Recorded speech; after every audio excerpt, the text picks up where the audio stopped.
Troy Geski's death on a plain bed in a Colorado mental hospital led to the American state banning the use of face-down restraint to subdue patients. But in England, in the 15 years since David Rocky Bennett died in similar circumstances, campaigners say there have been at least 13 restraint-related deaths involving mental health patients, and the time to ban the practice here is long overdue. Face-down restraint is at best dehumanising and at worst life-threatening. It's time to put an end to face-down restraint. It should be a never event inside the NHS. We really don't want to see it.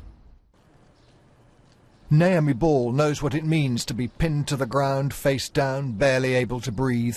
As a mental health patient, she's endured the procedure many times, most recently just a few months ago.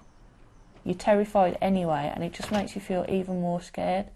And you're supposed to be building up trust and that with the staff, but the way it's done quite often means that trust is broken completely. Face-down restraint should only be employed as a last resort, but figures show wide variation in its use.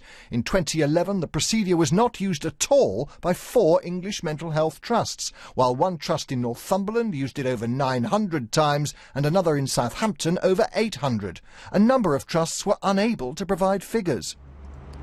The minister responsible for mental health says the variation in the use of restraint is shocking, and he's demanding answers from the 2 trusts who between them account for almost half the use of face-down restraint.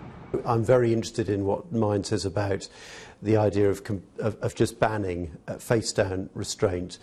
If that's possible, it should be done. 2 of the trusts involved use face-down restraint hundreds of times a year. I want them to address what appears to be a very considerable excessive use of restraint. In a statement, the Northumberland Trust said it only uses the most proportionate response. The Southern Health Trust said the techniques are used to minimise discomfort and distress to patients and staff. Knees down. Face-down restraint is no longer used in Sheffield after the medical director of the local mental health trust there experienced the procedure for himself. Pretty unpleasant, actually. Hard to breathe. We have taken a very determined step to stop the use of face-down restraint throughout the trust, and it's not caused the problems that people thought it might. We've done less restraint, less seclusions. Professor Kendall is currently reviewing official guidance on restraint and says his committee is likely now to consider whether an outright ban on face-down restraint should be introduced. Mark Easton, BBC News.